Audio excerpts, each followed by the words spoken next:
राधे राधे, हरे कृष्ण। श्री पुरुषोत्तम भगवान की जय। आप सभी का दिन शुभ हो।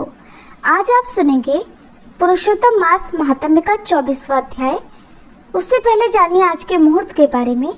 आज दिनांक है 9 जून, दिन है मंगलवार और आज ज्येष्ठ अधिक मास कृष्ण पक्ष की 9वीं तिथि सुबह 3:24 से शुरू होगी और कल सुबह 2:35 पर तिथि का समापन होगा। आज ब्रह्म मुहूर्त सुबह 4:08 से 5:56 तक रहेगा।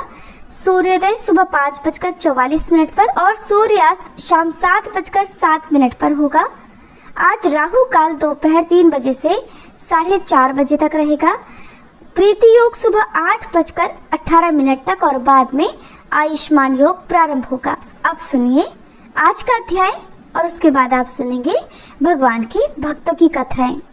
मणिग्रीव ने कहा, हे ब्राह्मण, विद्वानों से पूर्ण और सुंदर चमत्कारपुर में मैं अपनी धर्म पत्नी के साथ रहा करता था। धनाढ्य, पवित्र आचरण वाला, परोपकार में तत्पर, मुझको किसी समय संयोग से दुष्ट बुद्धि पैदा हो गई। दुष्ट बुद्धि के कारण मैंने अपने धर्म का त्याग कर दिया, दूसरे की स्त्री का स्पर्श किया और नित्य अपेय वस्तु का पान भी किया। चोरी, हिंसा में तत्पर रहा करता था, इसलिए बंधुओं ने मेरा त्याग कर दिया। उस समय महाबलवान राजा ने मेरा घर भी लूट लिया। हे ब्राह्मण देवता, इसके बाद जो कुछ भी बचा हुआ धन था उसको मेरे बंधु बांधवों ने छीन लिया। इस प्रकार सभी से तिरस्कृत होने के कारण मैं वन में निवास करने लगा। पत्नी के साथ इस घोर जंगल में रहते हुए मुझ दुरात्मा का नित्य जीवों का वध करके ही जीवन निर्वाह हुआ करता है। हे ब्राह्मण, इस समय आप मुझ पापी पर अनुग्रह कीजिए। प्राचीन पुण्य के समूह से आप इस घोर वन में आए हुए हैं। हे महामुने, अपनी पत्नी के साथ इस समय मैं आपकी शरण में आया हूँ। आप उपदेश रूप प्रसाद से कृतार्थ करने के योग्य हैं। जिस उपाय को करने से मेरी तीव्र दरिद्रता इसी क्षण में नष्ट हो जाए, हे ब्राह्मण देवता, और अतुल वैभव को प्राप्त कर मैं यथासुख विचरूं, ऐसा कोई उपाय कीजिए। उग्रदेव बोला, हे महाभाग, तुम कृतार्थ हो गए। जो तुमने मेरा अतिथि सत्कार किया, इसलिए इस समय पत्नी सहित तुमको होने वाले कल्याण को कहता हूँ, ध्यान पूर्वक सुनो। जो बिना व्रत के, बिना तीर्थ के, बिना दान के, बिना प्रयास के तुम्हारे दरिद्रता दूर हो जाएगी, ऐसा मैंने विचार किया है। इस मास के बाद तीसरा पुरुषोत्तम मास आने वाला है। उस पुरुषोत्तम मास में सावधानी के साथ विधि पूर्वक तुम दोनों पति पत्नी श्री पुरुषोत्तम भगवान को प्रसन्न करने के लिए दीपदान करना। उस दीपदान से तुम्हारी यह गरीबी जड़ से नष्ट हो जाएगी। तिल के तेल से दीपदान करना चाहिए। विभव के होने पर घी से दीपदान करना चाहिए, किंतु इस समय वन में वास करने के कारण घी या फिर तेल, इनमें से तुम्हारे पास तो कुछ भी नहीं है। हे अनघ मणिग्रीव, पुरुषोत्तम मास पर पत्नी के साथ नियम पूर्वक इंगुदी के तेल से तुम दीपदान करना। पत्नी के साथ इस तालाब में नित्य स्नान करके दीपदान करना। इसी प्रकार तुम इस वन में 1 मास तक व्रत करना। तुम्हारे अतिथि सत्कार से प्रसन्न मैंने यह वेद में कहा हुआ तुम दोनों पति पत्नी के लिए उपदेश किया है। अगर कोई भी विधि ज्ञात न हो तो साधारण तरीके से यदि दीपदान किया जाए तो मनुष्यों को लक्ष्मी की प्राप्ति होती है। अगर पुरुषोत्तम मास में विधि पूर्वक दीपदान किया जाए तो फिर कहना ही क्या है। वेद में कहे हुए कर्म और अनेक प्रकार के दान पुरुषोत्तम मास में दीपदान की 16वीं कला की भी बराबरी नहीं कर सकते हैं। समस्त तीर्थ, समस्त शास्त्र पुरुषोत्तम मास के दीपदान की 16वीं कला को पा भी नहीं सकते हैं। योग, दान, सांख्य, समस्त तंत्र भी पुरुषोत्तम मास के दीपदान की 16वीं कला को नहीं पा सकते हैं। कृच्छ्र, चांद्रायण आदि समस्त व्रत पुरुषोत्तम मास के दीपदान की 16वीं कला की बराबरी नहीं कर सकते। वेद का प्रतिदिन पाठ करना, गया में जाकर श्राद्ध करना, गोमती नदी के तट का सेवन पुरुषोत्तम मास के दीपदान की 16वीं कला की बराबरी कभी नहीं कर सकते। हजारों ग्रहण, सैकड़ों व्यतिपात पुरुषोत्तम मास के दीपदान की 16वीं कला की बराबरी कभी नहीं कर सकते। कुरुक्षेत्र आदि श्रेष्ठ क्षेत्र, दंडक आदि वन पुरुषोत्तम मास के दीपदान की बराबरी नहीं कर सकते। हे वत्स, यह अत्यंत गुप्त व्रत जिस किसी से भी कहने लायक नहीं है। ये धन, धान्य, पशु, पुत्र, पौत्र और यश को प्रदान करने वाला है। बांझ स्त्री के बांझपन को नाश करने वाला है और स्त्रियों को सौभाग्य देने वाला है। राज्य से गिरे हुए राजा को राज्य देने वाला है और प्राणियों को इच्छानुसार फल देने वाला है। अगर कन्या व्रत करती है तो गुणी और चिरंजीवी पति को प्राप्त करती है। पत्नी की इच्छा करने वाला पुरुष सुशीला और पतिव्रता पत्नी को प्राप्त करता है। विद्यार्थी विद्या को प्राप्त कर लेता है। सिद्धि चाहने वाला अच्छी तरह सिद्धि को प्राप्त करता है। खजाने की इच्छा रखने वाला खजाना प्राप्त करता है। मोक्ष को चाहने वाला मोक्ष को प्राप्त करता है। बिना विधि के, बिना शास्त्र के जो पुरुषोत्तम मास में जिस किसी जगह दीप दान करता है वह इच्छानुसार फल को अवश्य ही प्राप्त करता है। हे वत्स, विधि पूर्वक नियम से जो दीपदान करता है तो फिर कहना ही क्या है। इसलिए पुरुषोत्तम मास में दीपदान अवश्य ही करना चाहिए। मैंने इस समय भयंकर से भयंकर गरीबी का नाश करने वाला दीपदान तुमसे कहा। तुम्हारा कल्याण हो, मैं तुम्हारी सेवा से बहुत प्रसन्न हूँ। अगस्त मुनि बोले, इस प्रकार वह श्रेष्ठ ब्राह्मण मन से 2 भुजा वाले मुरली को धारण करने वाले श्री हरि भगवान का स्मरण करते हुए प्रयाग को चले गए। वे दोनों अपने आश्रम से उग्रदेव के पीछे जाकर उनके पास कुछ मास पर्यंत वास करके प्रसन्न मन हो दोनों पति पत्नी उग्रदेव को नमस्कार कर फिर अपने आश्रम को चले आए। अपने आश्रम में आकर भक्ति से पुरुषोत्तम में मन लगाकर ब्राह्मण की भक्ति में तत्पर उन दोनों पति पत्नी ने 2 मास बिताए। 2 मास बीत जाने पर श्रीमान पुरुषोत्तम मास आया। उस पुरुषोत्तम मास में वे दोनों पति पत्नी गुरु भक्ति में तत्पर होकर दीप दान करते हुए आलस्य को छोड़कर वे दोनों ऐश्वर्य के लिए इंगुदी के तेल से दीपदान करते रहे। इस प्रकार दीपदान करते करते उन दोनों का पुरुषोत्तम मास बीत गया। उग्रदेव ब्राह्मण के प्रसाद से शुद्धांतःकरण होकर समय पर काल के वशीभूत होकर देवराज इंद्र की पुरी को गए। वहां होने वाले सुखों को भोगकर पृथ्वी पर भारत खंड में उग्रदेव के प्रसाद से श्रेष्ठ जन्म को उन दोनों पति पत्नी ने धारण किया। पूर्व जन्म में जो तुम मृग की हिंसा में तत्पर मणिग्रीव थे, वह वीर बाहु के पुत्र चित्रबाहु नाम से प्रसिद्ध राजा हुए। इस समय ये चंद्रकला नामक जो तुम्हारी पत्नी है, वह पूर्व जन्म में सुंदरी नाम से तुम्हारी पत्नी थी। पतिव्रत धर्म से ये तुम्हारे अर्धांग की भागिनी है। जो स्त्री पतिव्रता होती हैं, वे अपने पति के पुण्य का आधा भाग लेने वाली होती हैं। श्री पुरुषोत्तम मास में इंगुदी के तेल से दीपदान करने से तुमको यह निष्कंटक राज्य मिला है। जो पुरुष श्री पुरुषोत्तम मास में घी से या फिर तिल के तेल से अखंड दीप दान करता है तो फिर कहना ही क्या है। पुरुषोत्तम मास में दीपदान का ये फल कहा है, इसमें कोई भी संदेह नहीं है। जो उपवास आदि नियमों से श्री पुरुषोत्तम मास का सेवन करता है तो फिर उसका कहना ही क्या है।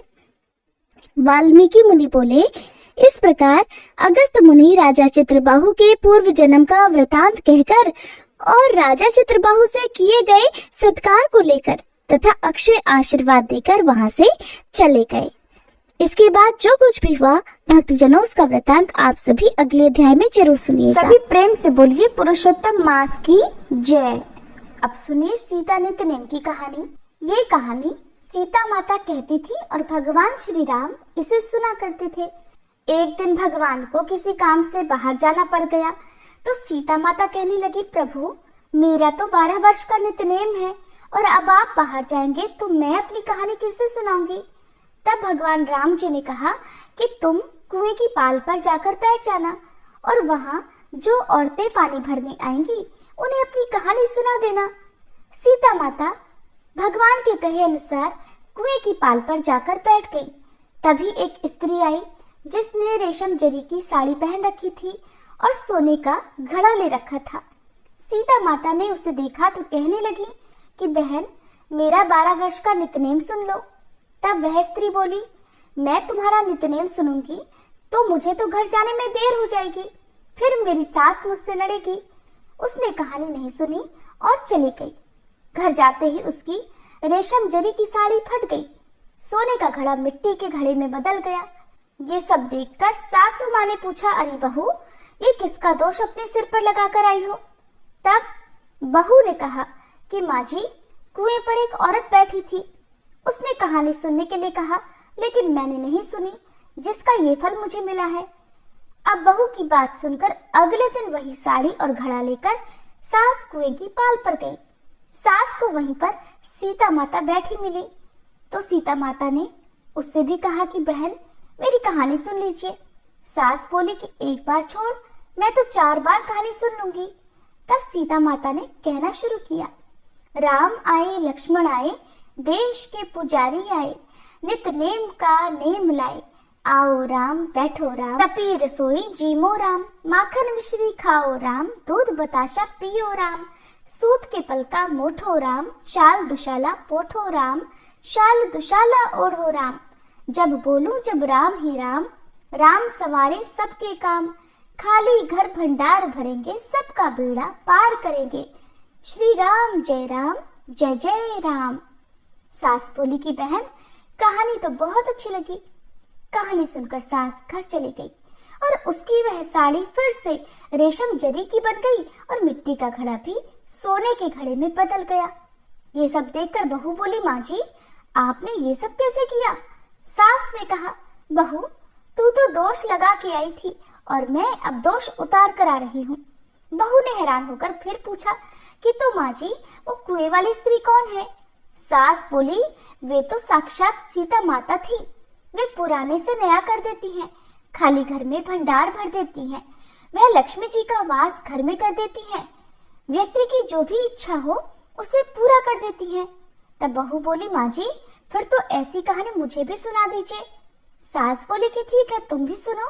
फिर सास ने कहानी शुरू की, राम आए लक्ष्मण आए, देश के पुजारी आए, नित नेम का नेम लाए, आओ राम बैठो राम, तपी रसोई जीमो राम, माखन मिश्री खाओ राम, दूध बताशा पियो राम, सूत के पलका मोठो राम, शाल दुशाला पोठो राम, शाल दुशाला ओढ़ो राम, जब बोलूं जब राम ही राम, राम सवारे सबके काम, खाली घर भंडार भरेंगे, सबका बेड़ा पार करेंगे, श्री राम जय जय राम। कहानी सुनकर बहू बोली, माँ जी, कहानी तो बहुत अच्छी है। सास ने कहा, ठीक है, अब तो हम इस कहानी को रोज कहा करेंगे। अब सास बहू रोज सवेरे उठती, नहाती धोती और पूजा करने के बाद नित्य नेम की सीता माता की कहानी कहती। एक दिन उनके यहाँ पड़ोस की एक औरत आई और बोली, बहन, जरा सी आँच तो देना। तो वे बोली कि आँच तो अभी तक हमने जलाई ही नहीं। पड़ोसन ने पूछा, तो फिर तुम सुबह 4 बजे से उठकर कर क्या रही हो? उन्होंने बताया कि सुबह उठकर हम तो पहले पूजा करते हैं, फिर सीता माता की नित्य नेम की कहानी कहते हैं। पड़ोसन ने उनकी बात सुनकर फिर पूछा, सीता माता की कहानी कहने से तुम्हें क्या मिला? तब वे बोले कि इनकी कहानी कहने से घर में भंडार भर जाते हैं, सारे काम सिद्ध हो जाते हैं, मन की इच्छा भी पूरी होती है। पड़ोसन बोली कि बहन, फिर तो ऐसी कहानी मुझे भी सुना दो। वह बोली, ठीक है, तो फिर तुम भी ये कहानी सुन लो। राम आए लक्ष्मण आए, देश के पुजारी आए, नित नेम का नेम लाए, आओ राम बैठो राम, तपी रसोई जीमो राम, माखन मिश्री खाओ राम, दूध बताशा पियो राम, सूत के पलका मोठो राम, शाल दुशाला पोठो राम, शाल दुशाला ओढ़ो राम, जब बोलूं जब राम ही राम, राम सवारे सबके काम, खाली घर भंडार भरेंगे, सबका बेड़ा पार करेंगे, श्री राम जय जय राम। सारी कहानी सुनने के बाद पड़ोसन कहने लगी, बहन, कहानी तो मुझे बहुत अच्छी लगी। अब वह पड़ोसन भी नित्यनेम सीता माता की कहानी कहने लगी। कहानी कहने से सीता माता ने पड़ोसन के भी भंडार भर दिए। अब तो पूरे मोहल्ले में नित्यनेम की कथा चल पड़ी और हर किसी की मनोकामना सीता माता की कृपा से पूरी होने लगी। हे सीता माता, हे जानकी माता, जैसे आपने उनके भंडार भरे, वैसे ही हम सबके भी भरना। कहानी कहने वाले के, सुनने वाले के और हुंकार भरने वाले के भी। सभी प्रेम से बोलिए सीता माता की जय। जब किसी नास्तिक पर भगवान की कृपा होती है और वे उसे आस्तिक बनाना चाहते हैं, तो कैसी कैसी चमत्कार या कैसी कैसी लीलाएं भी रचते हैं। कहा जाता है कि कभी भी ऐसा भोजन ग्रहण न करें जो भगवान को भोग ना लगाया गया हो। जो भोग भगवान को पहले लगाया गया है उसी को प्रसाद रूप में ग्रहण करें। एक भक्त वे हैं जिनका नाम था अंगद जी। वैसे तो वे शुरू में स्वभाव से बहुत ही नास्तिक प्रवृत्ति के थे। न वो भगवान की भक्ति करते थे, न भगवान में विश्वास करते थे। लेकिन उनकी पत्नी उन्हें बिल्कुल विपरीत मिली। उनकी पत्नी भगवान की बड़ी पक्की भक्त थी।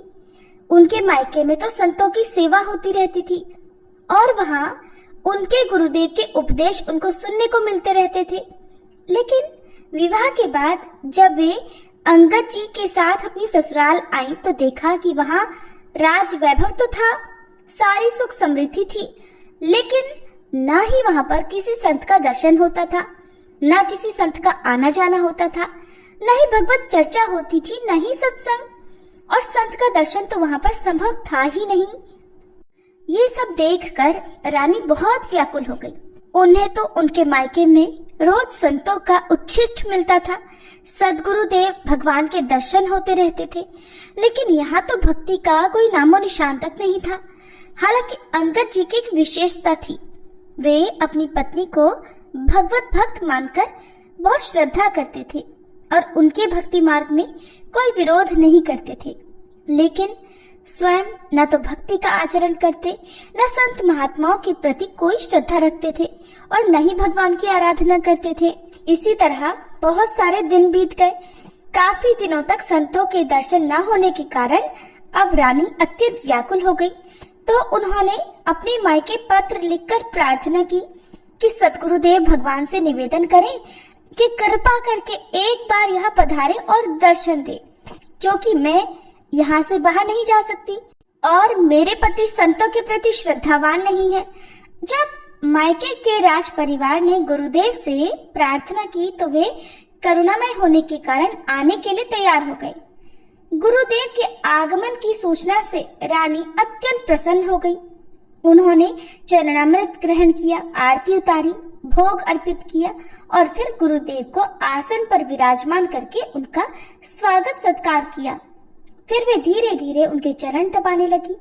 इतने में ही उनके पति अंगद जी वहां आ गए और उन्होंने रानी को किसी संत के चरण पकड़े हुए देखा। अब ये दृश्य देखते ही वो तो क्रोधित हो गए और संत भगवान से बिगड़ने लगे, उन पर क्रोध करने लगे। रानी के तो होश उड़ गए और इतनी प्रार्थना करने के बाद तो किसी तरह गुरुदेव स्वयं पधारे थे और अब उनके पति ही उनका अपमान करने लगे थे। लेकिन गुरुदेव ने रानी की ओर देखकर शांत रहने का संकेत किया, फिर उठे और चुपचाप वहां से चले गए। अब रानी ने भी दृढ़ संकल्प लेते हुए कहा कि अब मैं अपना जीवन नहीं रखूंगी। मेरे सामने ही जब मेरे गुरुदेव भगवान का अपमान हो गया है तो ना मैं तुम्हारा स्पर्श करूंगी, ना तुमसे किसी तरह का कोई भी वार्तालाप करूंगी, ना ही मैं अब तुम्हारे घर का अन्न जल ग्रहण करूंगी और मैं अपने शरीर को नष्ट कर लूंगी, क्योंकि मेरे ही तो बुलाने पर मेरे गुरुदेव का अपमान हुआ है। ना मैं उन्हें बुलाती, ना उनका इस तरह अपमान होता। अंगद जी अपनी पत्नी पर अत्यंत आसक्त थे। अपनी पत्नी से उन्हें बहुत प्रेम था। अब जब उन्होंने अपनी पत्नी की ये दृढ़ प्रतिज्ञा सुनी तो उनका हृदय व्याकुल हो उठा। जब उन्होंने देखा कि उनकी पत्नी अन्न जल ग्रहण नहीं कर रही है तो उन्होंने भी पत्नी के प्रेम में अन्न जल का त्याग कर दिया। जब इस तरह कुछ दिन बीत गए तो वे अपनी पत्नी के चरण पकड़कर बोले, तुम तो जानती हो ना कि मैं तुम्हारे बिना जी नहीं सकता। अच्छा कृपया मुझे बताओ कि मैं तुम्हें प्रसन्न कैसे कर सकता हूँ। तब रानी ने कहा, अगर तुम सच में मुझे प्रसन्न करना चाहते हो तो हमारे गुरुदेव भगवान के चरण पकड़कर पहले उनसे क्षमा याचना करो, फिर उन्हें मनाकर वापस लाओ और यहाँ आकर उन्हें भोग लगवाओ। अगर वे यहाँ भोग ग्रहण कर लें तो हम उनका उच्छिष्ट पाएंगे और फिर हमारी दिनचर्या पहले की तरह हो जाएगी।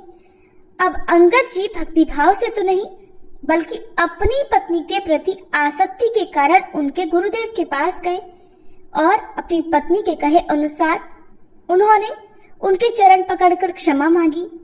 अब संत तो दयालु होते हैं, सभी के प्रति समभाव रखते हैं और उनका तो स्वभाव ही करुणामय होता है।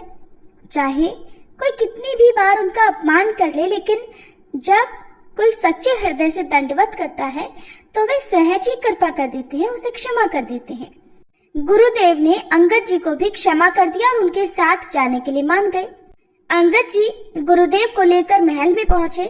फिर दोनों पति पत्नी ने मिलकर उनके चरण धोए, भोग लगाया और फिर चरणामृत ग्रहण किया। हालांकि अंगद जी ये सब भक्ति से नहीं, केवल अपनी पत्नी को प्रसन्न करने के लिए कर रहे थे।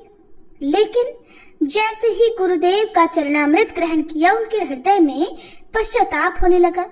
अब वे सोचने लगे कि मैं कितना नास्तिक रहा, संतों के प्रति मेरे मन में कितनी दुर्भावना थी, और ये देखो ये संत कितने कृपालु हैं। अब उनकी बुद्धि जो पहले विपरीत चिंतन करती थी, अब वो अनुकूल चिंतन करने लगी। अब वो भी संत सेवा करने लगे। तो उन्होंने अपनी पत्नी से कहा कि हमारा तो अब तक का जीवन व्यर्थ गया, अब कृपया मुझे भी बता दो कि मुझे भक्ति कैसे करनी चाहिए। तो वे धीरे धीरे अपनी पत्नी के कहने पर ठाकुर जी की सेवा में सहयोग करने लगे।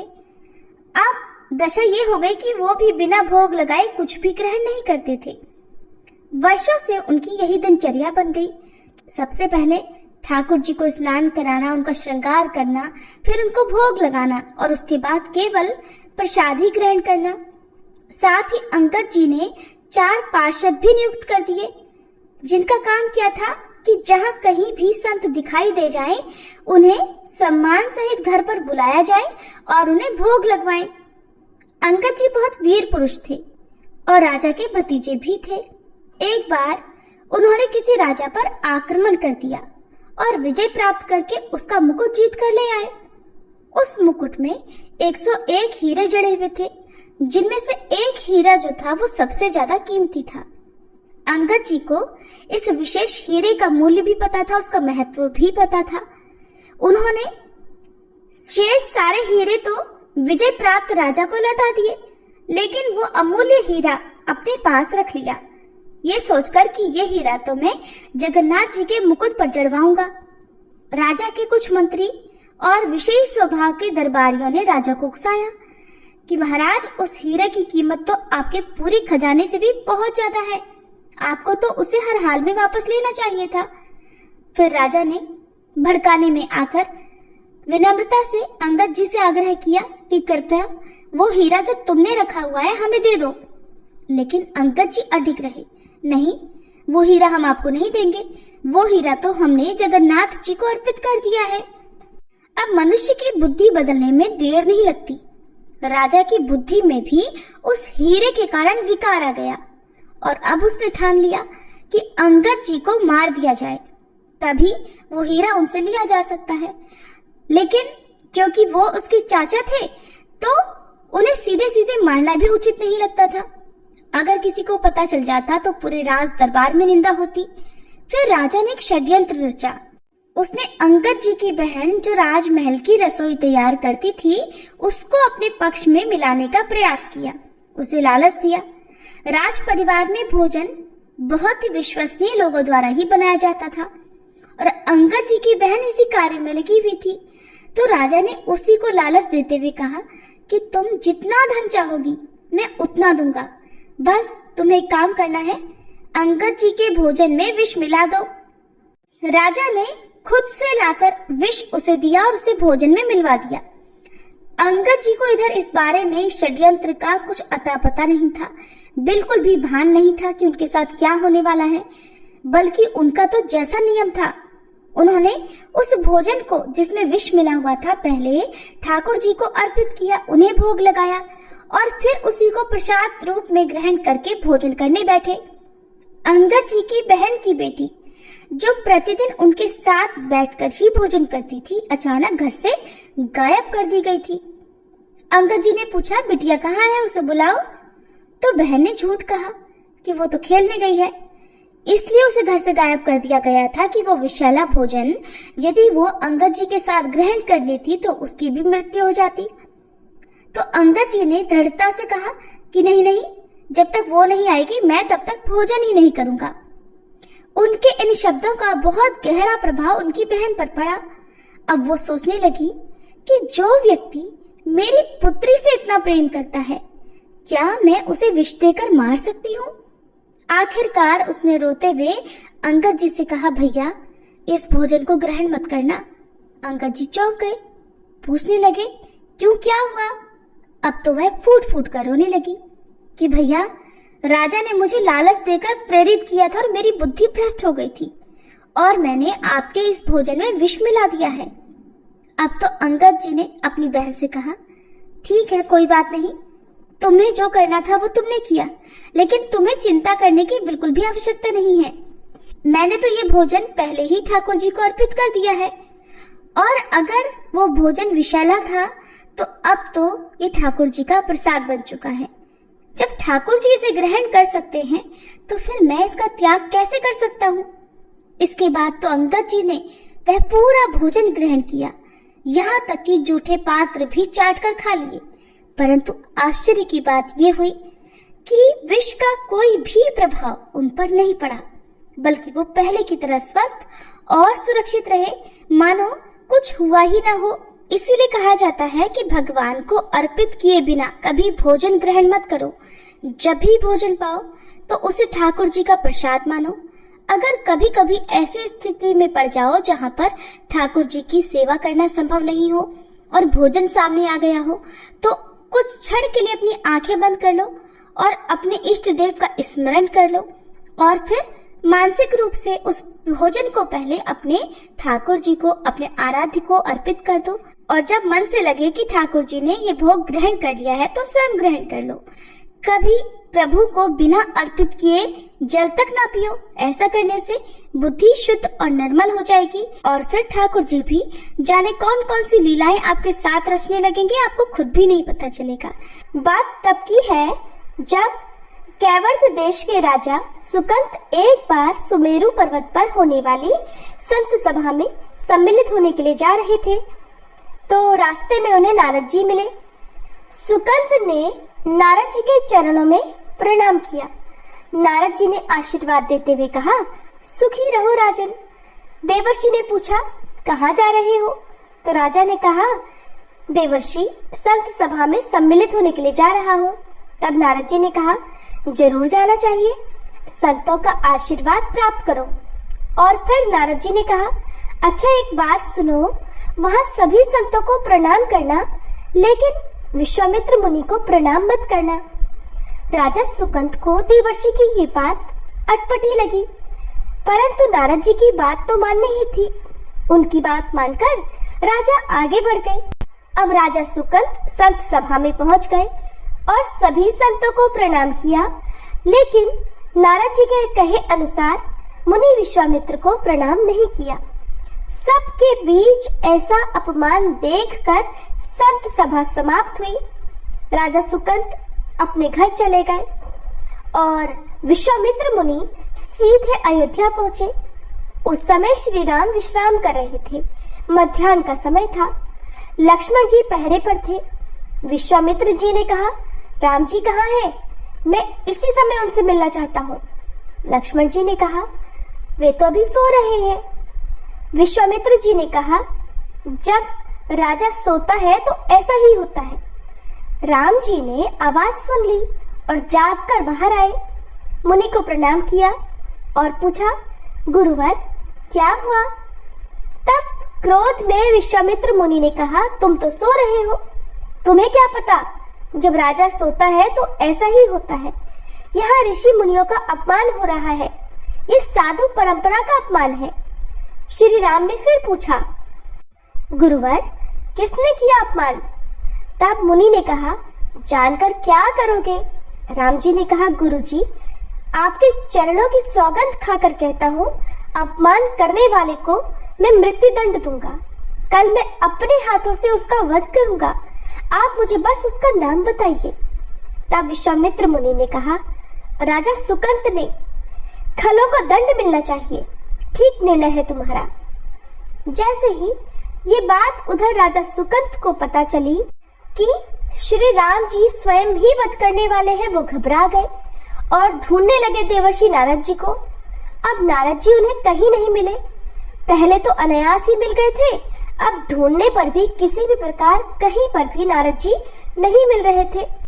अब तो मारे भय के और दुख से व्याकुल होकर राजा सुकंत लगे विलाप करने, और विलाप सुनकर तुरंत देवर्षि जी वहां प्रकट हुए। राजा ने प्रणाम किया, यही तो वे चाहते थे। तब नारद जी ने पूछा, कहो राजन, सब कुशल मंगल तो है ना? राजा ने कहा, नारद जी, किस चीज की कुशलता? अब तो हमारा वध हो जाएगा, राम जी हमें नहीं छोड़ेंगे। तब नारद जी बोले, ये मृत्यु लोक है, यहाँ तो ये क्रम चलता ही रहता है। राजा ने कहा, हम लेकिन मरना नहीं चाहते। नारद जी बोले, मरना कौन चाहता है, लेकिन ये तो प्रकृति का नियम है। राजा ने कहा, महाराज जी, क्या सचमुच भगवान हमें मार डालेंगे? नारद जी बोले, ये तो और अच्छा है, तुम्हें सदगति मिलेगी। राजा बोले, अरे महाराज, आप ही ने तो कहा था कि विश्वामित्र जी को प्रणाम नहीं करना, और आपके कहे अनुसार ही मैंने सभी संतों को तो प्रणाम किया, लेकिन मुनि विश्वामित्र को प्रणाम नहीं किया। और अब राम जी ने सौगंध खा ली है कि वो मेरा वध कर देंगे। कुछ तो कीजिए नारद जी, मुझे बचा लीजिए। नारद जी ने कहा, राजन, अब मैं कुछ नहीं कर सकता। तब राजा ने कहा, आपने ही तो मुझे अच्छी सलाह दी थी, अब आप ही मुझे बचाइए। देवर्षि ने कहा, एक ही उपाय है, सामने वाले पर्वत पर माता अंजनी की गुफा है, माता वहां पर तपस्या कर रही है, तुम दरवाजे पर बैठकर रोना। तुम्हारा रोना सुनकर माता अंजनी आ जाएंगी, और अगर वो तुम्हें बचाने का वचन दे देंगी तो तुम बच सकते हो। अब राजा सुकंत एक बार फिर से देवर्षि की बात मानकर पहुंच गए गुफा के द्वार पर और जोर जोर से रोने लगे। तब माता अंजनी उनका रोना सुनकर गुफा के बाहर आई। माता ने पूछा, क्या हुआ, क्यों विलाप कर रहे हो? राजा बोले, माता, मेरे प्राणों की रक्षा करो, कल विश्वामित्र जी मुझे मरवा डालेंगे। अंजनी माता ने कहा, मैं तुम्हें वचन देती हूँ, तुम मेरी शरण में आए हो, अब तुम्हारे प्राणों की रक्षा अवश्य होगी। अंजनी माता ने कहा, तुम गुफा में बैठो, और माँ स्वयं गुफा के बाहर बैठ गई। नियमानुसार हनुमान जी शाम को आए। उन्होंने अंजनी माता को प्रणाम किया और पूछा, माँ, आप उदास हैं? माता ने कहा, हाँ, एक आश्रित की रक्षा का वचन जो दिया है, क्या उसे पूरा कर पाओगे? हनुमान जी ने कहा, माँ की आज्ञा तो अवश्य पूरी होगी। तब माता अंजनी ने कहा, पुत्र, तुम मुझे वचन दो। हनुमान जी बोले, मैं अपने इष्ट श्री राम के चरणों की सौगंध खाकर आपको वचन देता हूँ, मैं उसे अवश्य बचाऊंगा। तब अंजनी माता ने राजा सुकंत से कहा, बाहर आ जाओ। अब राजा सुकंत गुफा से निकलकर बाहर आए। हनुमान जी ने देखा तो पूछा, कौन आपको मारना चाहता है? राजा ने कहा, राम जी मुझे मार डालेंगे। माता अंजनी ने पूछा, तुम तो कह रहे थे कि विश्वामित्र जी मारेंगे। तब राजा सुकंत ने कहा, नहीं नहीं, विश्वामित्र जी के कहने पर राम जी मारेंगे। हनुमान जी ने सोचा, अब तो बुरी मुसीबत में फंस गए। उन्होंने राजा को उसकी राजधानी में छोड़ा और खुद अयोध्या पहुंच गए। अयोध्या में इधर राम जी की सेना युद्ध की तैयारी कर रही थी। हनुमान जी ने देखा तो श्री राम से पूछा, प्रभु, आप कहीं जा रहे हैं क्या? राम जी ने पूछा, हाँ, सुकंत का वध करने। हनुमान जी ने पूछा, प्रभु छोड़ दीजिए। राम जी ने कहा, नहीं नहीं हनुमान, मैंने सुकंत का वध करने की प्रतिज्ञा की है। तब हनुमान जी बोले, प्रभु, लेकिन मैंने तो उसे बचाने का वचन दे रखा है। राम जी ने कहा, ऐसा बिल्कुल नहीं हो सकता हनुमान, क्योंकि मैंने अपने गुरुदेव विश्वामित्र के चरणों की सौगंध खाई है। अब तो हनुमान जी बोले, प्रभु, लेकिन मैंने तो अपने इष्ट देव की सौगंध खाई है कि मैं उसे बचाऊंगा। अब हनुमान जी इधर राजा सुकंत के महल में पहुंचे और कहा, चलो। सुकंत ने पूछा, कहाँ?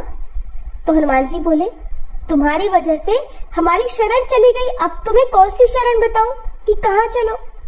हनुमान जी राजा सुकंत को जंगल में लेकर गए और अब सोचने लगे कि अब क्या किया जाए।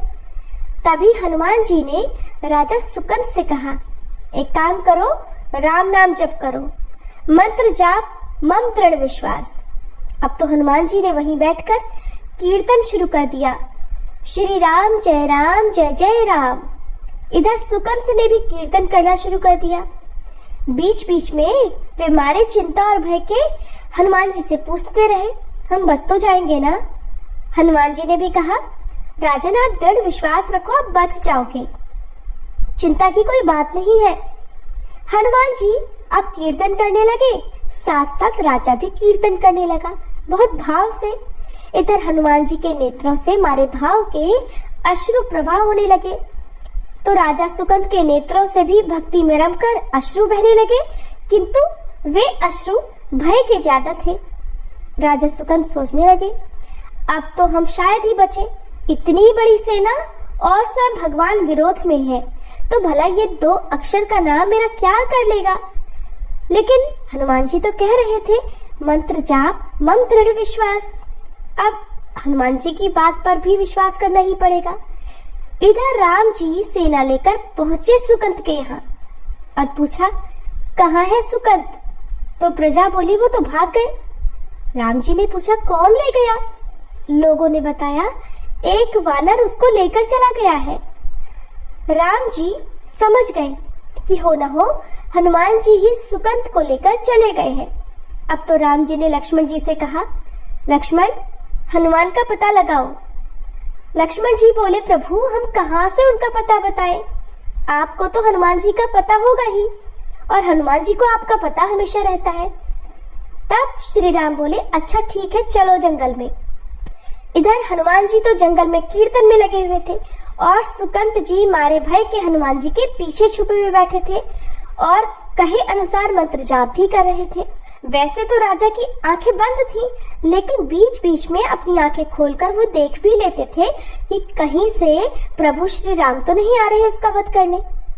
तब जब राजा सुकंत ने राम जी की सेना को आते देखा, अब तो मारे भय के वो राम नाम लेना भूल गया और जोर जोर से रोने लगा।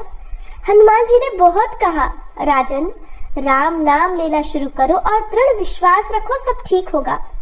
उन्होंने राजा को अपनी पूंछ के पीछे छुपा लिया। राम जी के बाण चलते, लेकिन राम नाम कीर्तन का जो दिव्य चक्र था, अभेद्य सुरक्षा कवच था, उसके आगे बाणों का कुछ भी प्रभाव नहीं हो रहा था। अब तो राम जी लगातार बाण छोड़ते और सारे बाण निष्फल हो जाते। राम जी हताश हो गए। लक्ष्मण जी को लगा कि हनुमान जी राम जी को परेशान कर रहे हैं, तो उन्होंने हनुमान जी की ही छाती पर बाण चला दिया। बाण लगते ही इधर राम जी मूर्छित हो गए, तो लक्ष्मण जी सोचने लगे, ये क्या हुआ? उन्हें लगा कि शायद हनुमान जी ने कोई शस्त्र राम जी पर ही चला दिया है। परंतु जब श्री लक्ष्मण ने पास जाकर देखा तो पाया कि हनुमान जी के हृदय में राम बसते हैं, और जब वो बाण उन्होंने हनुमान जी की छाती पर चलाया तो उससे मूर्छित श्री राम हो गए हैं। राम जी की मूर्छा थोड़ी देर बाद दूर हुई और उन्होंने हनुमान जी की छाती पर लगी चोट देखी, तो श्री राम जी हनुमान जी को दुलार करने लगे। अब राम जी ने अपने नेत्र बंद कर लिए और हनुमान जी के सिर पर हाथ रखा। हनुमान जी ने देखा कि प्रभु के नेत्र बंद हैं और उन्होंने राजा सुकंत को उसी क्षण आगे कर दिया। राम जी ने हाथ सुकंत के सिर पर रख दिया। अब इधर जैसे ही श्री राम ने नेत्र खोले तो उन्होंने क्या देखा कि ये तो सुकंत है। ये देखकर राम जी मुस्कुराने लगे और हनुमान जी के नेत्रों में आंसू आ गए। तब उन्होंने हाथ जोड़कर प्रभु श्री राम से कहा, प्रभु अब तो सब कुछ आपके ही हाथों में है। राम जी बोले, हनुमान जी जिस पर तुम कृपा कर दो तो फिर मुझे भी कृपा करनी ही पड़ती है, परंतु हम गुरुदेव को क्या जवाब देंगे।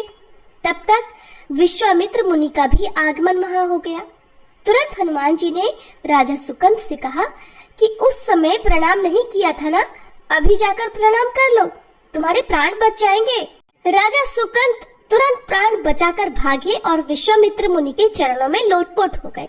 विश्वामित्र मुनि जी प्रसन्न हो गए और बोले, श्री राम, इसे क्षमा कर दो।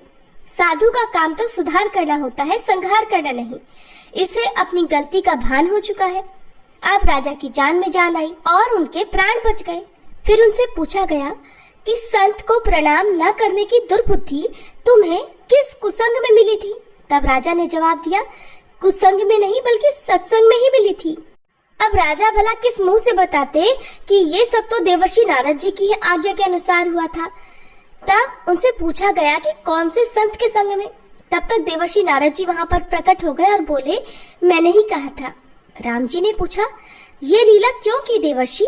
नारद जी बोले, प्रभु, मैं जहाँ भी जाता था मुझसे पूछा जाता था कि भगवान बड़े हैं या फिर भगवान का नाम बड़ा। तो मैंने सोचा एक लीला ऐसी हो जाए जिससे सभी लोगों को उत्तर मिल जाए। और अब देवर्षि नारद की रची हुई लीला से सभी लोगों को वहाँ पर अपने प्रश्न का उत्तर मिल चुका था, स्वयं राजा सुकंत को भी। सभी प्रेम से बोलिए, भक्त वत्सल भगवान श्री रामचंद्र जी की जय, बजरंग बली हनुमान जी की जय। अब सुनिए तुलसी माता की आरती।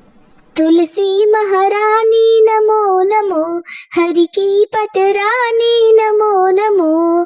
धन तुलसी पूरण तप कीनो, धन तुलसी पूरण तप कीनो। शालिग्राम बनी पटरानी नमो नमो, तुलसी महारानी नमो नमो। जाके पत्र मंजरी कोमल, जाके पत्र मंजरी कोमल। श्रीपति कमल चरण लपटानी नमो नमो, तुलसी महारानी नमो नमो। धूप दीप नैवेद्य आरती, धूप दीप नैवेद्य आरती। पुष्पन की वर्षा वर्षानी नमो नमो, तुलसी महारानी नमो नमो। 56 भोग 3600 व्यंजन, 56 भोग 3600 व्यंजन। बिन तुलसी हरि एक न मानी नमो नमो, बिन तुलसी हरि एक न मानी नमो नमो। तुलसी महारानी नमो नमो। सभी सखी मैया तेरो यश गावे, सभी सखी मैया तेरो यश गावे। भक्ति दान दीजे महारानी नमो नमो, तुलसी महारानी नमो नमो। हरि की पटरानी नमो नमो, तुलसी महारानी नमो नमो। तुलसी मैया की जय।